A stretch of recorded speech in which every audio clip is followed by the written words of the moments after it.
Querida gente del mundo whisky, encontramos un lugar muy exclusivo que nos han recomendado. En Argentina se denominaría una cueva esto, ¿no? Directamente, bien escondida.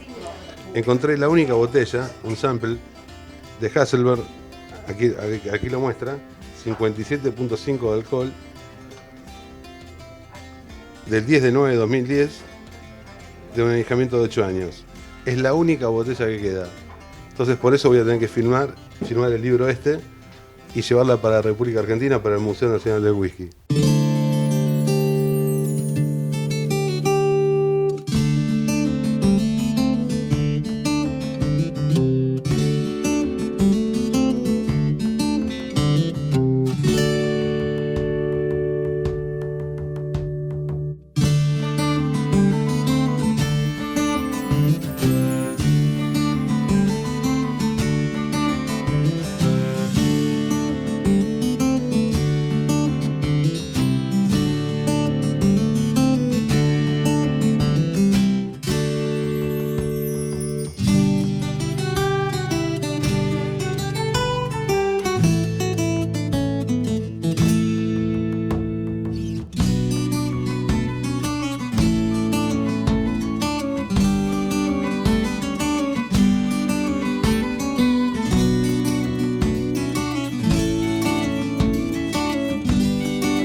It's Ian McAllister here, Distillery Manager and Master Distiller at Glen Scotia Distillery in Campbeltown. My apologies I won't be there to meet you on Saturday, but you'll have a fantastic time. Archie will look after you, he'll give you a fantastic tour, tasting, and let you see all the highlights of Glen Scotia Distillery. Glen Scotia Distillery is a distillery that's been in this same site since 1832. It's obviously one of the 36 different distilleries in Campbeltown that has came and went. At any one point in 1887 there was up to 26 operating at one time, so fantastic pedigree. Campbeltown, to me, the home of whisky. Okay, at the moment I've got a tawny port finish, and it's something you'll be able to enjoy on Saturday. Fantastic dram, beautiful, little bit of peat in it, first fill bourbon start, and it's roughly coming on for 2 years in that tawny port. So beautiful colour, fantastic dram. So you have a fantastic time, enjoy yourself. If you've got any questions or you want to send me any pictures, absolutely feel free, and you'll be well looked after by Archie. And as I say, you'll love your trip to Campbeltown. Okay, take care, safe travels, slàinte mhath. So I'm going to be taking the tour. My name is Roseanne. I come from Ireland, as you may tell. I don't have a Scottish accent. So I'm the shop manager here at Glen Scotia. So if you want to exit the shop, we'll just go outside and I'll bring you into the distillery.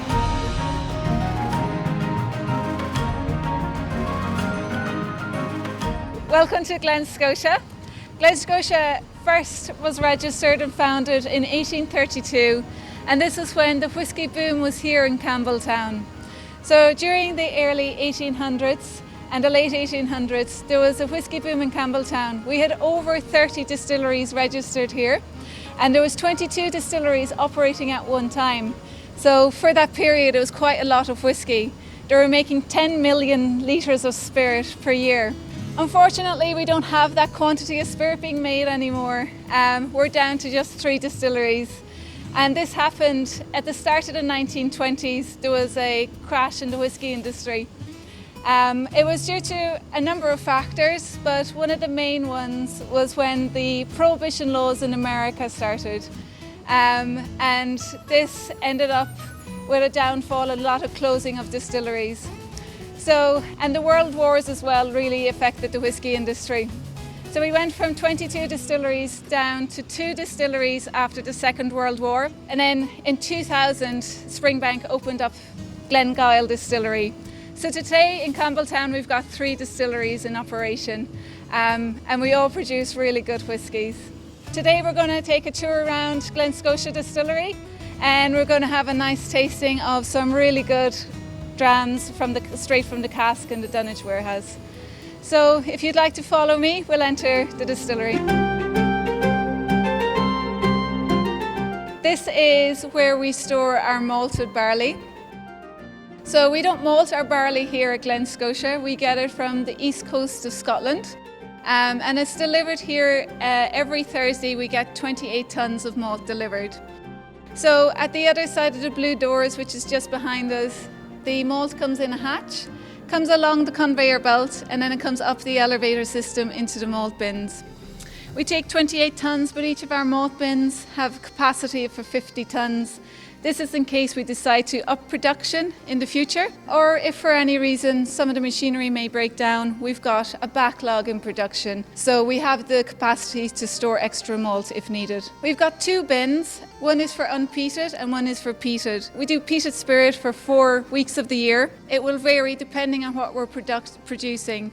So our lightly peated malts will be 15 ppm, our medium peated malts will be 25 ppm, and our heavily peated malts will be around 50 ppm.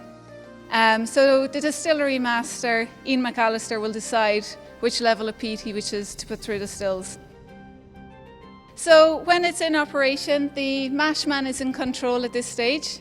He will open the lever on the bin. The malt will come down the conveyor belt along here, and it goes out to the other side where it goes for milling.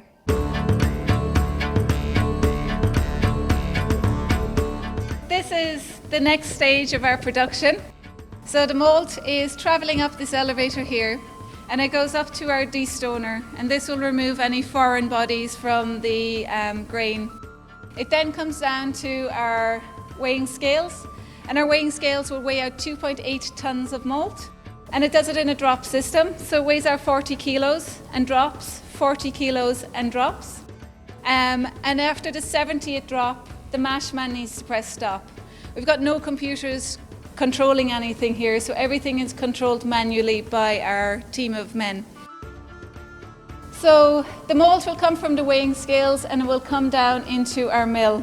Our mill is a nice old piece of kit. It was built in 1954 in Bury St Edmunds by the Robert Bobby Limited Group, and it's been installed on site in 1959. Robert Bobby Limited were a great manufacturer. They built their machinery to last. The reason they went out of production is because the machines didn't break down or they didn't need to be replaced, so the company ended up going bust.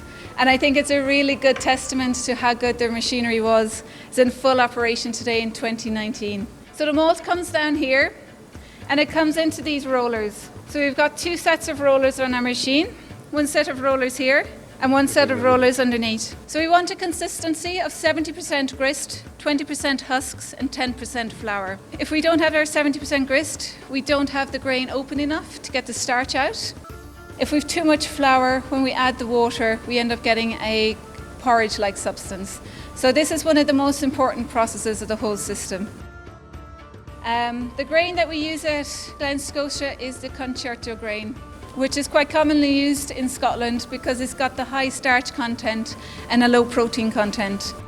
For our peated, we sometimes use a mix of optic and concerto.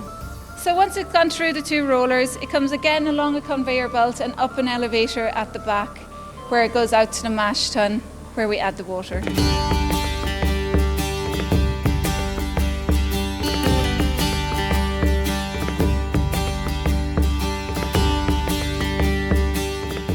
This is where we will add the water to the grist.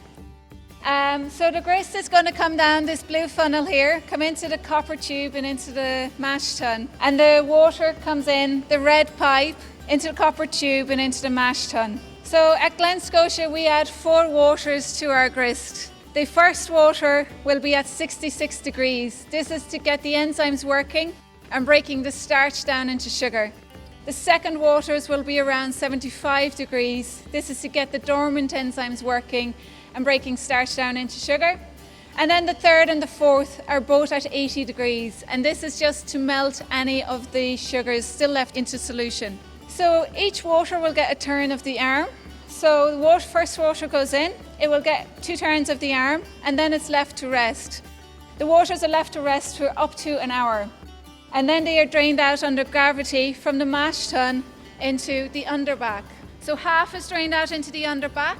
It's left to rest again for another 30 minutes, and then the rest of it is drained out into the underback. So the first and second waters will be sent for fermentation, but they come into the underback at 60 or 70 degrees. So we need to bring them down to 20 degrees for fermentation. So it goes into the heat exchange, which is just located behind us. It will go in at 70 degrees and it will come out at 20 degrees and then go out to the washbacks for fermentation. The third and the fourth waters, these are what we call the sparge, and they will be held out in the sparge tank and they become the first and second waters of the next cycle. So once the fourth water has been passed through, we will have all of our barley left over, and this is what we call the draff. And the draff will be washed out with tap temperature water and will be drained out into the draft tower. And we use our draft to feed to the cattle as fodder. A farmer will come and collect it.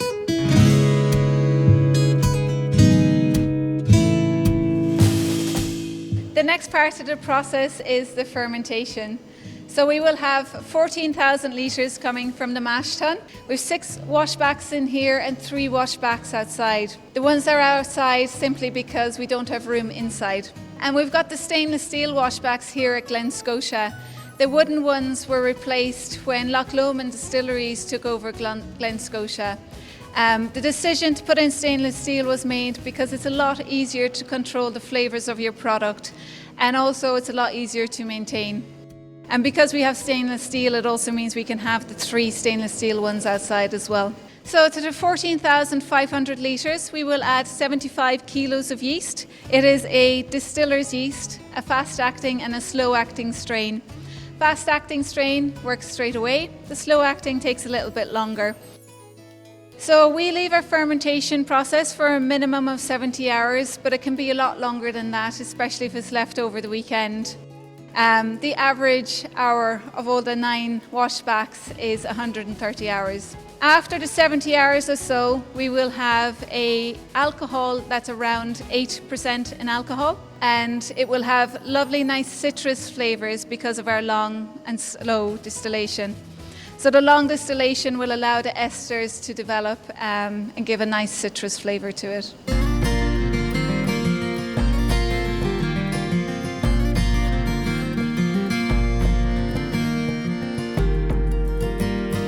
The next part of the process is the distillation. So we have 14,500 litres coming from one of the washbacks and is stored in wash charger number 1. Our wash still can only handle 11,800 litres, so we need to take half of the liquid. So 7,000 litres from wash charger 1 goes into wash charger number 2. And then from wash charger number 2, it goes into the wash still for its first distillation. In the wash still, it gets a nice gentle heat on the base. The alcohol evaporates up the neck of the still. It goes outside where it gets cooled down, and then it comes back in as a liquid through the safe. From the safe, it goes into the receiver beneath our feet. From the receiver, it goes up to the charger just behind us. And then from the charger, it goes into the spirit still for second distillation. So in the spirit still, again, a nice gentle heat at Glen Scotia. So heat going on the base, alcohol evaporates up the neck. It goes outside where it gets cooled down, and then it comes back in as a liquid through the safe. So we run the heart of our spirit in Glen Scotia very slowly. It will take about 4 hours for the heart of our liquid to run through. And we will run it at approximately around 230 litres per hour. So a nice slow distillation to keep in all the oils and keep in all the flavours and all that nice citrus flavour we've created from the fermentation. This is where the liquid is condensed. The evaporated alcohol comes down the arm. We've got our coolant system in the middle, which pumps cold water up the middle of the condenser. The evaporated alcohol hits that cool water pipe and then falls as a liquid and comes back in as a liquid through the safe. This is where the liquid from the stills comes out. This is where we can measure the percentage of alcohol. So in the first bowl over here, this is the liquid coming from the wash still, and this will come in at around 20% alcohol, and we will run it until it reaches 1% alcohol. So the hydrometer beside it is measuring from 3 to 1%. because we only need to know when the alcohol is hitting 1% alcohol. When it hits 1%, we turn off the heat and stop the distillation. Any effluent that's left in the still, so all the liquid that's left over, will get sent out to the effluent tower where a farmer will come to collect it and spread it as fertilizer on the land. So the liquid from the spirit still will come through this lever here. So we get 3 cuts of the liquid from the spirit still. The first liquid is going to come in at around 74%, and this is called the 4 shots. So these contain the higher alcohols such as methanol, and if you consume any of these higher alcohols, they could potentially cause blindness or potentially kill you. So we don't want to drink any of them. So the 4 shots will be collected in the Faints bowl here. It will take around 15 minutes for the 4 shots to run off. Once the 4 shots have run off, we can take the heart of our spirit, the new make spirit, and these will be taken at around 73% until 63%. And the new make spirit will be collected in this bowl here. It will take around 4 hours for the new make spirit to run through at Glen Scotia. The third cut is called the tails, and these contain alcohols that are 63% down to 1%. And these alcohols aren't very palatable, they're not very flavoursome alcohols, so we don't want to drink them either. And they will also be collected in the Faints bowl. The Faints will be mixed with the low wines in the receiver and redistributed through the spirit still, so we're getting the maximum amount of alcohol out of the system.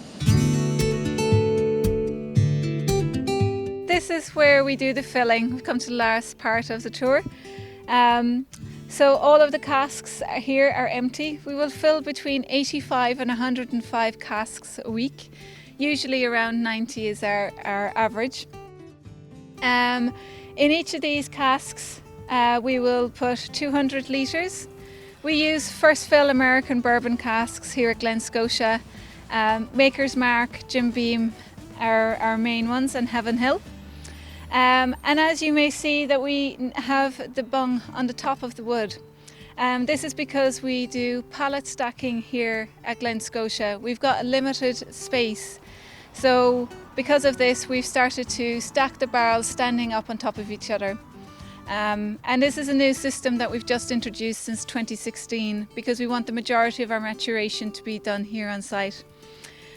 So with a Scottish whisky, you can use your barrel 3 times, first, second and third fill. At Glen Scotia, we use our fills for first and second fill. For the third fill, we give it back to our sister company, Loch Lomond Distilleries, and they will use it for the third fill. This is because we do only single malts here at Glen Scotia.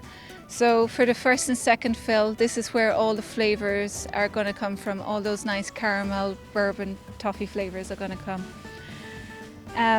And the cooperage that we use is up in Loch Lomond, and if they can, they will remove the bung from the side of the cask. However, it's not always possible, and the bung is left in the side. This is a potential problem for the future. It hasn't been any problem yet, but this is where you could potentially get your leakage from. So we keep a close eye on it and monitor the casks.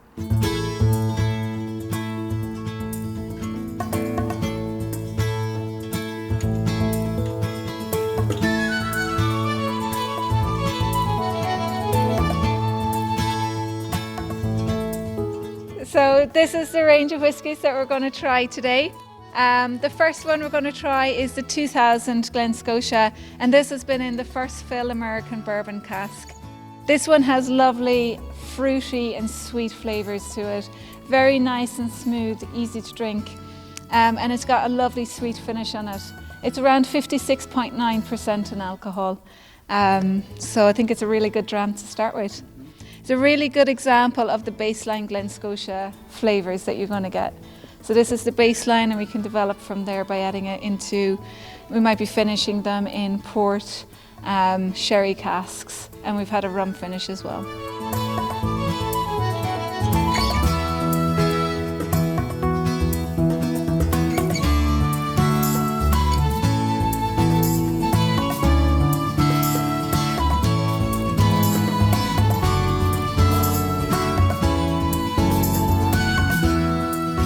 The next malt we're going to move on to is the 2006. It is first fill American bourbon as well, but this one has more of the new wood spices to it, so it's a lot spicier, a little bit drier on the finish as well. You still get your lovely vanilla and toffee flavours, but the lovely spiciness coming out of this, which I love about it. It is 51.6% in alcohol, but a very easy drinker. So this one has lovely spice on the nose, lovely vanilla, a little bit of caramel, and yeah, again, lovely oily. This one has a little darker colour than the previous one, so it just shows the different woods that the alcohol can get the colour from. So again, slange. Okay.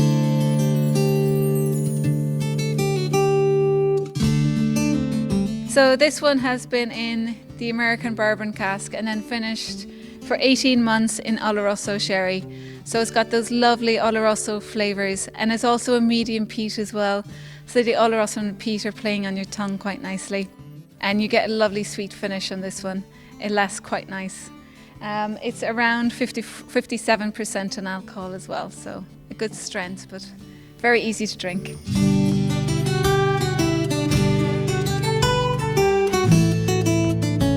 So the next dram we're going to move on to is the 2007. This one is a medium peat and has been finished for 24 months in red wine. And we have used Chateau Morac wine. It's around 54% in alcohol. You get the lovely grape notes mixing with the peat. It's very nice. And a lovely ruby colour on this one.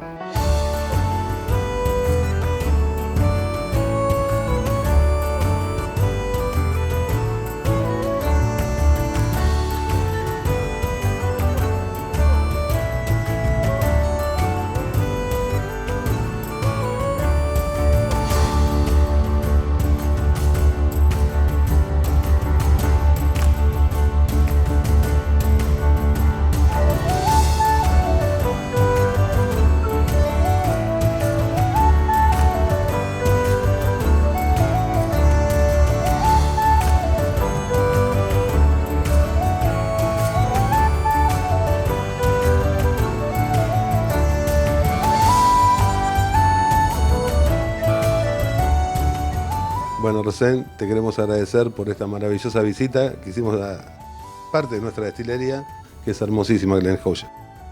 Thank you, Miguel. Thanks for coming. You're a great brand ambassador for Glen Scotia, and I would like to thank all the Argentinians who are great fans of Glen Scotia and all the Whisky Club. And I hope to see you in the future here at Glen Scotia Distillery. Bueno, querida gente del Mundo Whisky, espero que hayan disfrutado de este hermoso programa aquí en esta destilería que es Glen Scotia, que es parte de la Whisky Malt Argentina. Somos los representantes exclusivos en nuestro país y bueno, desde aquí nos despedimos y continuamos esta gira.